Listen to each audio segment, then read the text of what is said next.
Bienvenidos a todos y a todas a Baracaldo y a este ayuntamiento.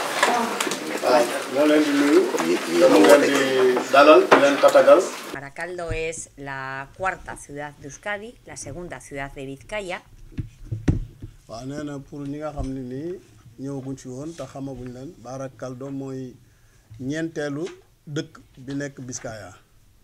Somos un pueblo industrial, un pueblo de trabajadores. Y hemos sido siempre el motor económico de Vizcaya.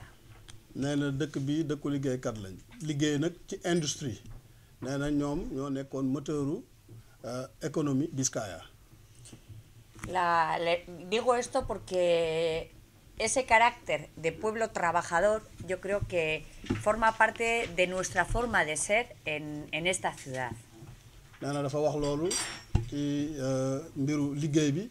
Parce que dafa yaakaar ni ñoom liggéey bi dafa bokk ñoom ci seen caractère fii ci dëkk bi. Supongo que como en otros sitios, pero la historia de Baracaldo no ha sido fácil. Hemos tenido en nuestro pasado reciente que superar dificultades importantes, sobre todo a nivel económico y social. waaw nee na comme yeneen dëkk yëpp am na ni kiiwu Baracaldo histoire Baracaldo dafa metti. Parce que comme temps yu mujj yi dañoo jéggi situation économique bu metti.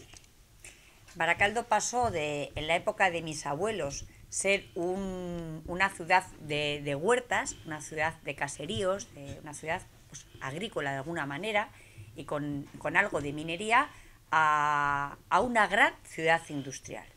waaw nee na Baracaldo dafa jógee depuis ñoom ay maamam ci dëkku mbay comme ay tool ak affaire yooyu ak dëkku mine ba jàll nag léegi ci dëkku économie industrielle. Y ese cambio lo hicimos de una manera muy rápida, en muy pocos años. nee na kii boobu changement boobu noonu coppite boobu am dañ koo def nag ci temps bu gàtt lañ ko def bu gaaw a gaaw. En torno a una gran empresa que había aquí en Baracaldo, Altos Hornos de Vizcaya, que fue un gran motor económico para todo Euskadi. Baracaldo creció de repente muy deprisa y necesitamos que mucha gente vino buscando trabajo y una oportunidad de realizar su proyecto personal y familiar en torno a esta gran empresa. waaw nee na kii boobu paa bu mag boobu nag dafa am benn entreprise bu mag bu tudd Altos Hornos moom moo ko gàddu woon ba nga xam ni dafa tax ñu bari jógee ci biti ñëw Baracaldo pour wut liggéey. Y esa es otra de las circunstancias que marcan nuestro carácter. Somos un pueblo acogedor, un pueblo acostumbrado a recibir gente y a integrarlo de tal manera que Baracaldo crezca entre todos y todas los que vamos viniendo a esta ciudad. waaw nee na loolu aspect boobu noonu tax nit ñi doon jógee ci biti di ñëw di liggéey dafa dem ba tax ni Baracaldo nekk dëkk boo xam ne dëkk bu ubbeeku la boo xam ne nii nit ñi bu ñu ñëwee tamit dañ fiy fekk teraanga boo xam ne nii moom lañ leen di teeroo ba nga xam ni dañ fi mën a nekk ci jàmm ak salaam. Si me preguntaran cuáles son las características de nuestra gente, diría que somos gente trabajadora, gente solidaria, gente sincera y gente de palabra. waaw nee na bu ngeen ko doon laaj ku dëkk Baracaldo nu muy mel ku dëkk Baracaldo liggéeykat la ku dëkk Baracaldo daanaka mun na wax ku jub la ku dëkk Baracaldo ku baax la ku yaatu la. Y eso espero que sienta la gente que sigue llegando hoy en día a nuestra ciudad. Muchos habéis venido de Senegal, algunos lleváis ya muchos años en Baracaldo, y yo espero que sea eso lo que sintáis cuando llegáis a Baracaldo. nee na li mu yaakaar mooy loolu mu wax noonu ci njëlbéen gi te ma lim ko loolu yaakaar na ni ñu ku fi ñëw nekk gan ci Baracaldo loolu di nga ko yëg ci sa biir yaram. te yaakaar na ni ñun am na ñoo xam ne yàgg nañ fi yaakaar na ni ñun war nañoo mën a firndeel ni loolu mu wax am na. cuando se plantean este tipo de encuentros como el que hoy hacemos, nosotros lo que queremos es, bueno, mostraros nuestro trabajo, aprender. Yo creo que todos podemos aprender de las experiencias de los demás pueblos. Y eso es lo que hoy queremos ofreceros, con toda la humildad, ofreceros nuestra experiencia, enseñaros lo que hacemos, lo que no hacemos y tratar de colaborar entre todos. waaw nee na boo gisee ñoom ñuy jàpp ci liggéey bii nga xam ne dañ ci liggéey di ñuy jàppale di ñu puus dañoo bëgg rek li nga xam ne nii mooy luy jàppale doomu aadama ñun ñu man ko def ba nga xam ne nii ñoom dinañ si jàpp ñun tamit dinañ ci am loo xam ne nii ñun dinañ ko ci yëg ñun ci suñu wàllu bopp. De esta visita a Euskadi, a Vizcaya y a Baracaldo, me gustaría que os llevarais no solo nuestro cariño, que desde luego contáis con él, sino también algún proyecto ilusionante y que nos ayude a seguir creciendo tanto Baracaldo como vuestras ciudades de Senegal. waaw nee na ci visite yi ngeen ñëw ci visitu Baracaldo ak Vizcaya en général nee na vraiment dafa bëgg bu ngeen di dem tamit ngeen yóbbu ñoom seen cofeel bu ñu am ci yéen. Pues nada más daros la bienvenida y espero de verdad que nos sigamos viendo en otros años para ir siguiendo dando pasitos en este proyecto. Es que ricasco, gracias. waaw bu loolu weesoo mu ngi dellu di leen wax dal leen ak jàmm di leen ñaanal tamit jàmm te li ñu liggéey li ngeen di yaakaar si liggéey bi nii yàlla def ko jërëjëf.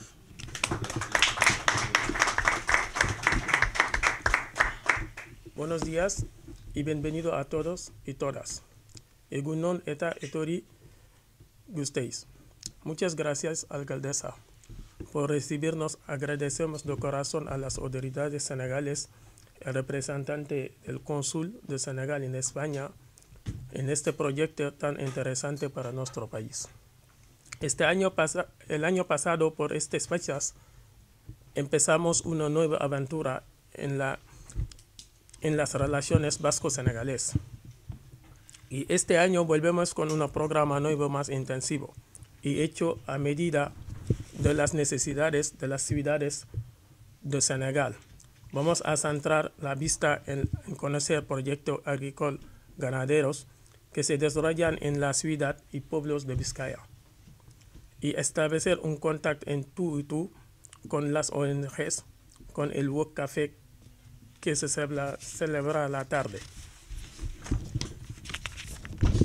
Pretendemos difundir las necesidades de cooperación y de las ciudades de Senegal en Vizcaya con fin de lograr la realización de proyectos concretos y mejorar la calidad de vida de la población de la dicha ciudad.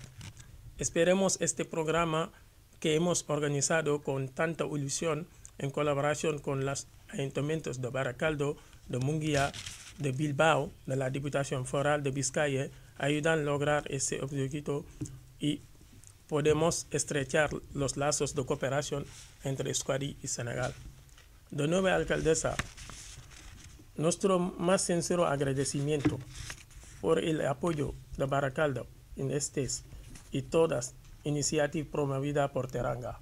Queremos también agradecer especialmente el trabajo de Inguralde a lo largo de este año. Y decir también que estamos de vista últimamente con todos los grupos de Vizcaya, de España, en el mundo, gracias al Ayuntamiento de Baracaldo, que desde muchos años nos han apoyado.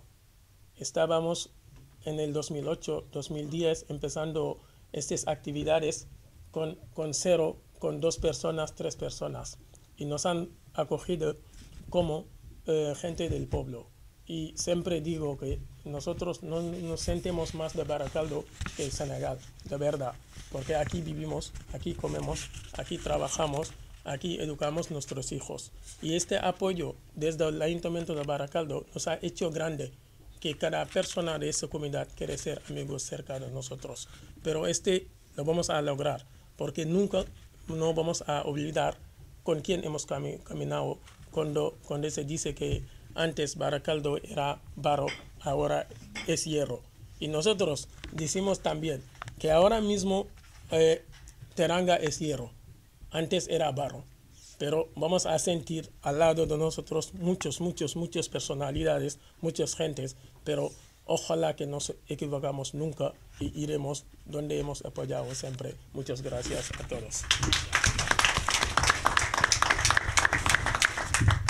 maa ngi jégalu bu baax di ko tënkaat léegi nii rek ci wolof ginnaaw bi ñu santé maire bi nga xam ni moom la ñu fekk fii tey te yàgg ko fee fekk di ko wax toujours tamit ne moom depuis bi mu nekkee ci opposition bi ba léegi lay commencé di liggéey ak ñun ba koroog muy doon alcalde di sant tamit ci monsieur Makhtar Dioum mi nga xam ne moo représenté consul général di sant tamit suñu honorable député yi ñëw fii ak monsieur Morkan honorable député de la diaspora di loo xam ne nii lu bees la ci sunu institution Sénégal yi tey mu bàyyi liggéeyam bi yëpp ñëw honoré yi di ko sant bu baax a baax di fàttali tamit ne lii daaw defoon nañ ko amoon ci ay yaakaar ren tamit ñu ñëw dolliwaat ci loolu tamit ñuy ñaax ñoom di leen wax ne leen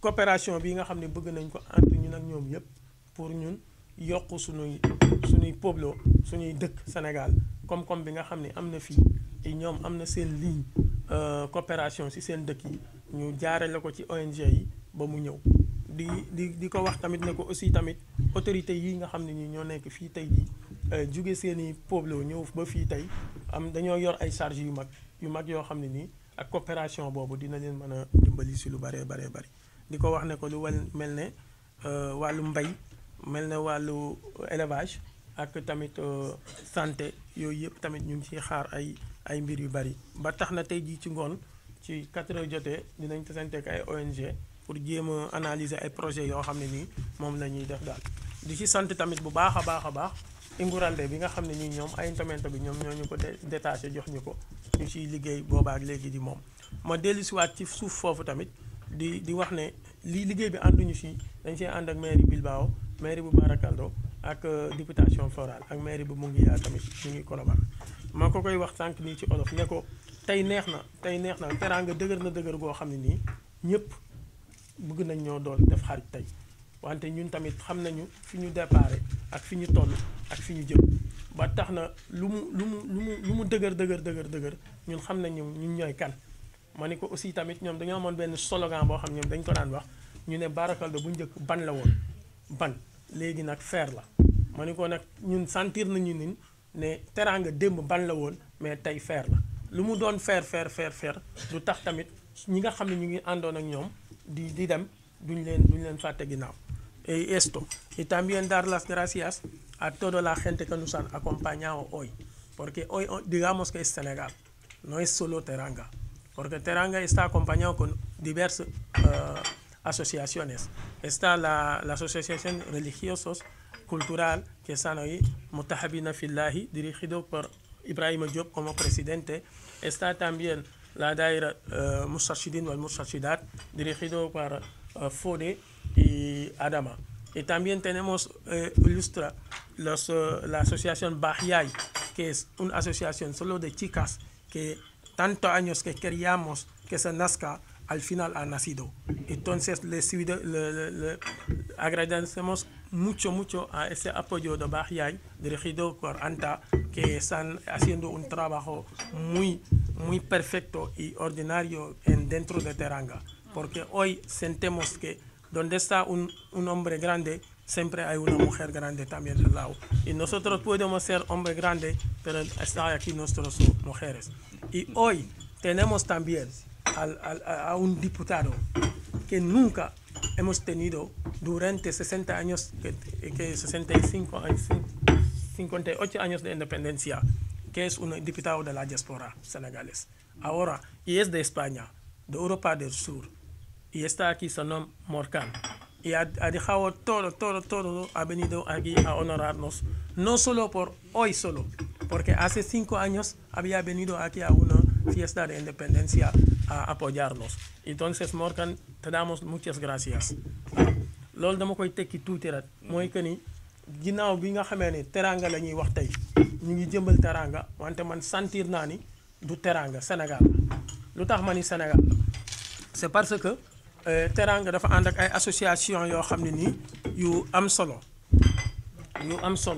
yoo xam ne nii ku ci mel ne daayira yi fi nekk daayira Moustarchidine wa Moustarchidaat mu ngi fi daayira Mutahabina Fillahi mu ngi fi Ibrahima Diop mooy président bi moo Fodé mu nga fële ak Adama ñoom tamit ñu ñëw honoré ñu aussi tamit ak yeneen i association ñu gis tamit ne lu jafe woon fii ci Bilbao dafay judd mooy association boo xam ne nii ñu ngi ko tuddee Baax Yaay ay jigéen kese ñoo ko dirigé ay jigéen kese ñoo ci nekk ñu sentiroon ñun dañ doon dem ñun kese mais depuis ñoom ñu sosu di def liggéey bu am solo ba tey ñu ngi leen di sentir si suñu wet te gis na ñoom tamit ñu dëgër lañu di leen remercier bu baax a baax tiire tamit lu bari ci kii nu mu tuddati ci Morkan nga xam honorable Morkan député diaspora te Sénégal mosu koo am durant 58 ans mosu koo am te boobu ba léegi nii ñu ngi koy soog di am te moom mu ñëw fii pour honorer ñu ànd ak ñun ci bis bi c'est pas pour la première fois mu ñëw fii parce que ñëwoon na fi il y a 5 ans passé pour ànd ak Teranga ci liggéey boobu yëpp ñuy liggéey aussi tamit di remercier bu baax ak baax tamit consulat bi parce que moo fi toogal nguur gi ba nga xam ne ni moom tamit dañoo yónnee représentant bu xam ne monsieur Makhtar Dioum moom moo fi nekk depuis démb ba tey bokk ak ñun lépp ñëw ànd ak ñun si lépp bi mu ñëwee bi ma ko woowee ne ko grand lan la ñuy def na ma carrément man taalibe laa foo ma diri ma dem comme donc Makhtar ñu lay remercier bu baax a baax di remercier suñu maire yi ak ñi nekk ci assistance bi yëpp wax neexul parfois da ngay fattu mais lépp lu ci baax rek nañu jàppe ne yàllaa koy def ci doomu adama lépp lu ci dëng tamit na ngeen ko jàppe man di jéggalu waa Teranga bu baax a baax wasalaamualeykum wa rahmatullahi taala wa barakatu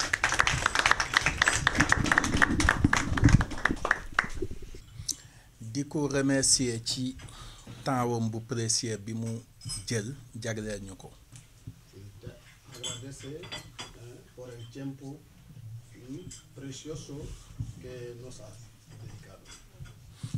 loolu dafay dëggal intérêt ak fonk gi mu fonk communauté sénégalaise bi nekk fii.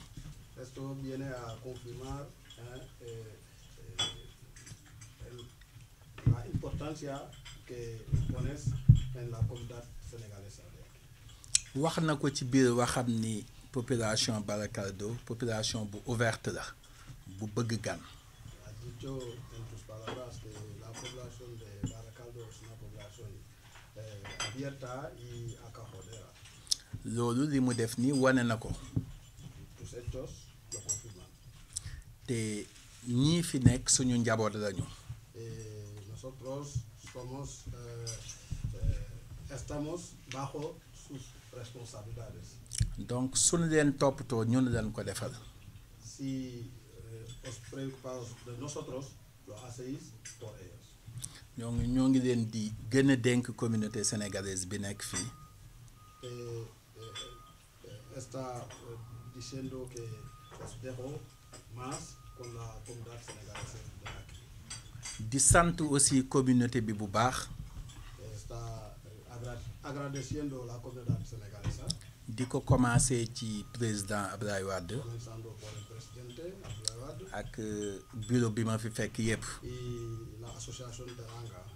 di leen ñaax rek comme nin koy defee ci dëkk bu ñu dem fekk fa sénégalais yi. Les incita a como lo hacen en todos los pueblos donde van, donde están senegaleses.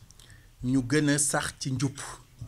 Que siempre que ponen los raíces en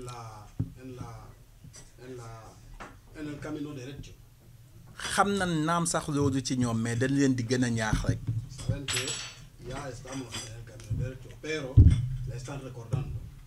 parce que soo nekkee ci dëkku jàmbur. Porque si estamos en un país que no es lo nuestro. dafa am ay loi moom ak ay règlement am. Hay leyes y reglamentos. donc dañ leen di wax toujours ñuy gën a sàmmonte ak lois et règlements yi ñu fi fekk.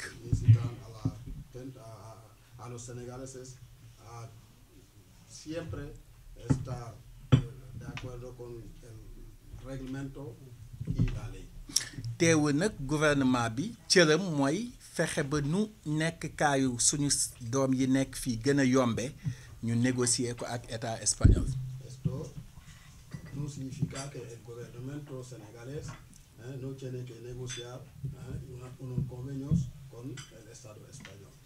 parce que Sénégal day dëkku tukkikat.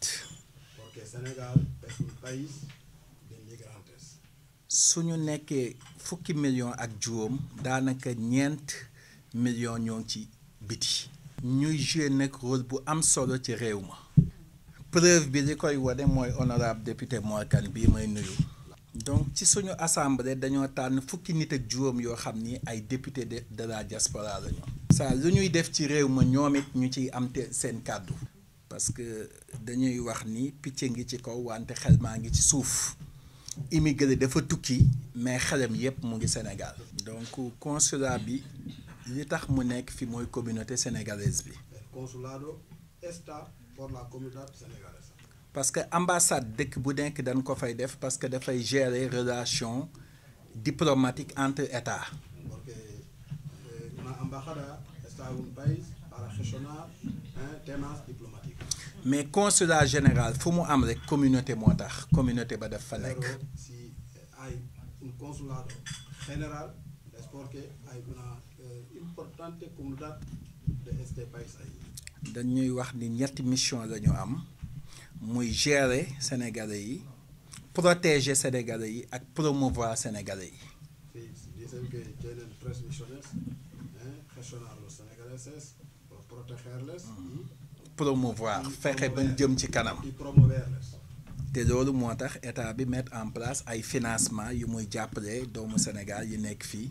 Por esto el gobierno ha puesto una financiación para los inmigrantes para ayudarles. moo mën a xam activité yu ñuy def ci seen pays d'accueil wala ci seen pays d'origine. Y para si quieren hacer proyectos, porque son ellos que saben los proyectos que quieren meter sur pied. ma xam ci dara nag parce que yàlla dafa def ni bi ñu njëkkee créer le fonds d'appui à l'investissement des Sénégalais de l'extérieur en 2008 man la ko président Wade jox ma yore ko 4 ans et demi. pour terminer aussi di gërëm bu baax suñu honorable maire yi fi nekk. Para terminar, está dando las gracias a los alcaldes de Sénégal que están aquí. parce que damay am habitude di wax ni ñun fonctionnaire dañ ñuy nommer. Y porque tiene costumbre de decir que los funcionarios les nombran. wante yéen muy yow muy ñoom population ñoo leen di fal. ba tax na liggéey politique bu bari bu état bi def ci collectivité locale yi dañ koy traduire. di souhaiter daal assises yi rencontre bi ñu def fii. Sí, está deseando que los trabajos mu déboucher ci ay résultats concrets. finalicen en resultados concretos. ñi ngi nuyu ku ci nekk sa tur ak sa sant nuyoo bi ñu ngi ciy jiital madame la maire de Barakaldo.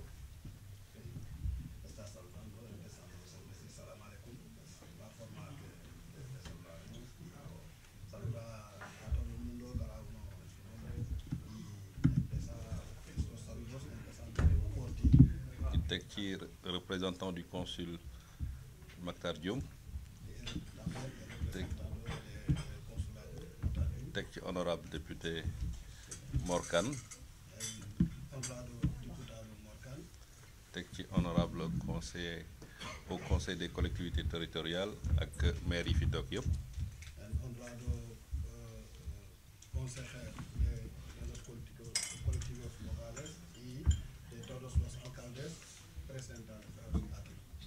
di nuyu aussi président Ablaye Wade ak bureau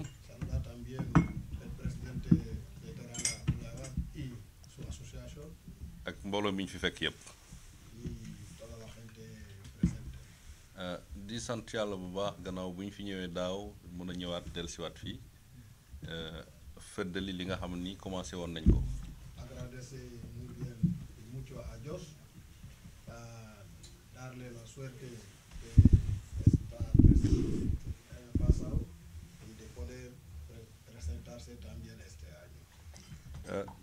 daaw bi ñu fi ñëwee mun nañ ne prise de connaissance moo ñu fi indi woon dañ nuyoo si woon pour xamee te mise en relation boobu association Teranga moo ko def mu nekk ci diggante ay maire Sénégal ak ay maire Espagne.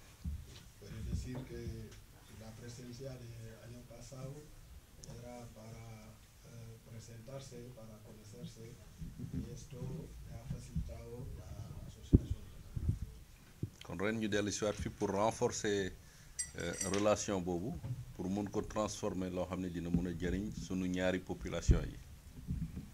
Este año han venido para reforzar la situación del año pasado para que puedan tener un intercambio positivo entre Baracaldo y las ciudades de Senegal. Parce que ñun dañ jàpp ne coopération décentralisée ak partenariat ñaari pàcc yëpp ci war a bénéficier am na lu Espagne mun a jël ci Sénégal am ñun luñ mun a jël ci fii. Piensa que en un partenariat descentralizado las dos partes tienen algo que ganar. España puede ver algo a tomar ahí a Senegal y también Senegal también puede ver algo que tomar en moo xam ci wàllu culture la wala ci wàllu mbay la Sénégal am na ci lu bari lu mu mën a wane ak lu mu mën a partager ak Espagne. Puede ser cultural, puede ser en la agricultura o en otros ámbitos que Senegal puede cambiar o intercambiar con España. ci ñun nag li ñu gën a intéressé fii ci li mu wax ci discours bi mooy transition industrielle boobu ñu def. Dice que lo más importante de vuestro discurso es la transición industrial que has hablado de Baracaldo. Parce que ñun dañ toll foofu tey ñu ngi ci période boo xam ne président Macky Sall daf koy wax toujours mooy li muy wax le temps de l'action maanaam dañ toll foo xam ne ni jëf moo jot. Ahora Senegal está haciendo como ya ha hecho antes Baracaldo, porque el presidente de Senegal, que se llama Macky Sall, Su Majestad Macky Sall, llama a la gente a ahora actuar y no dejar de hablar y trabajar. kon ñun ñu ngi leen di tàllal loxo pour ñu won ñu yoon bi toll nañ tey fi ñu tolloon ba ñuy jógee ci mbay di dem ci transition industrielle boobu bëgg nañ ñu won ñu yoon bi accompagner ñu si pour ñu def ñun tamit transition boobu bu fekkee ñun ñoo ko war a mun a initier dina doon lu ñu neex trop.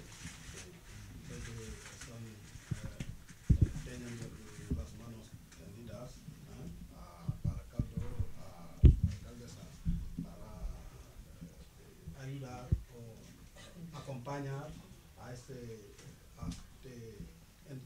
camino para hacer una transición industrial en sus ciudades. li koy indi nag mooy di teg benn ba àgg foofu donc benn bi ci jiitu pour ñun mooy ñëw seet si leen ñëwaat seet si leen bi ci topp nag mooy ne ko invité nañ ko ñun tamit Sénégal à sa convenance ci dëkk bu ko neex man porte parole laa rek ci maire yi mënuma ko invité ci suma dëkk ndax dañ ko seq ñun ñëpp waaye dëkk bu ko ci neex rek bu mu dem ñun ñëpp dinañ ko fa fekk si tertu ko pour woon ko ñun tamit teraanga bi mu ñu defal fii ñu delloo ko initier nag transition boobu ba yàlla moo xam fan la koy jëmale. Dice que lo primero que hacer es poner una tierra, luego poner otra tierra. Por ejemplo, han venido y han vuelto, pero ahora ellos te invitan a ir a Senegal. Tú tienes la libertad de elegir el pueblo donde quieras ir. Él es un representante solo de los alcaldes. Le gustaría que acogiera su ciudad, pero como está con sus gente, va a hablar con él, tú vas a decir que yo quiero ir a este. Y esto dicen que les importa muy bien que tú aceptes esta. kon duñ ci mën a guddal parce que loolu rek mooy li nga xam ne ni mooy liñ bëggoon a partager ak yéen di am yaakaar ne ren bu ñu fiy jógee dinañ mun a am loo xam ne nii dinañ ko mun a téye pour yóbbaale ko daaw dañ ñëwoon nuyoo si ren bu ñu sañoon dina am loo xam ne nii dinañ ko tënk yóbbaale ko moo xam ak moom lay doon wala ay ñoñom wala ay ñum ñi booleel mais loolu daal sas nañ ko.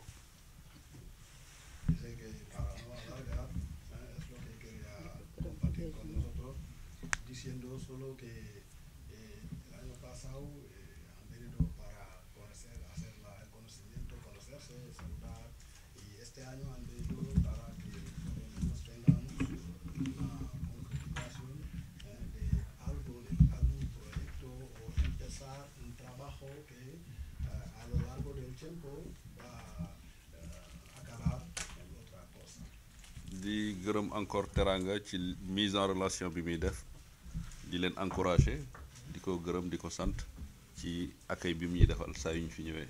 merci beaucoup.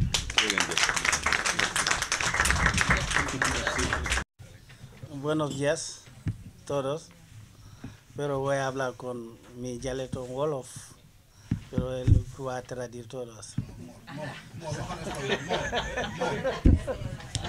non la ko woon ni man ñëpp def lay def par favor maa ngi leen di nuyu signora alcaldesa di ko remercier di ko sant ci initiative bi nga xam ne président Abdoulaye Wade mi nga xam ne moo jiite Teranga bi taxawal na ko te c'est pas la première fois ma di ko ci sant di ko sargal di ko gërëm ndax bu ñëwee fii gis nañ comité sénégalais yi toog différents maires différents partis politiques te loolu ci lay dox di ci liggéey ndax keroog ba mu ko jëkkee initié wax ma ko dama ko ne bu intégré ñëpp na ñëpp bokk parce que ñun ñëpp ñoo bokk Sénégal te luy jóge fii dem Sénégal defe naa intérêt ñëpp la di nuyu itam représentant consul général Matar Belal maa ngi nuyu Matar Diouf maa ngi lay nuyu di la sargal di nuyu maire yi fi nekk yëpp honorable député maa ngi lay nuyu di nuyu monsieur le maire madame la maire ñëpp maa ngi lay nuyu ak représentant association yi fi nekk yëpp maa ngi leen di nuyu. loolu amee itam ñuy dellu rek xam naa duñ ko guddal ndax temps bi duñu ko may dañuy sant yàlla bu baax di gërëm président Ablaye Wade ak ñi mu xam ne ñoom la bokkal initiative bii monsieur le maire yi fi nekk yëpp itam ñu di leen gërëm di leen delloo njukkal di nga xam ne njaboot gi itam seen njaboot ñun lu ñu mën ci xëcc luy defar Sénégal dañ ci ànd duñ ko yàq ndax amul lu dul Sénégal. te am nañ lépp am nañ ko am nañ pétrole am nañ gaz am nañ uranium am nañ lépp mais li ñu soxla mooy ay formation ay nit ñoo xam ne dañ mën a jàppale comme maire yi jàppale leen ci ay industrie yoo xam ne dañ koy créer su ko defee yooyu yëpp sax dafay freiner immigration. foofu laa yemale kàddu gi maa ngi leen di sant di ko sant moom di ko gërëm ci initiative bi di sant le président Abdoulaye Wade ak ñi mu ko àndal ñëpp di sant Matar di sant président du maire ak madame honorable député monsieur le maire di sant ñi yéen ñi ñëpp ak maire yi ak ñi yéen ñi fi toog yëpp association yi di leen sant di leen gërëm di ñaan li yàlla ci résultat juddoo boo xam ne bi njariñ de ci am njariñ boo xam ne njariñu askan wi lay doon maa ngi leen di sant di leen gërëm wasalaam.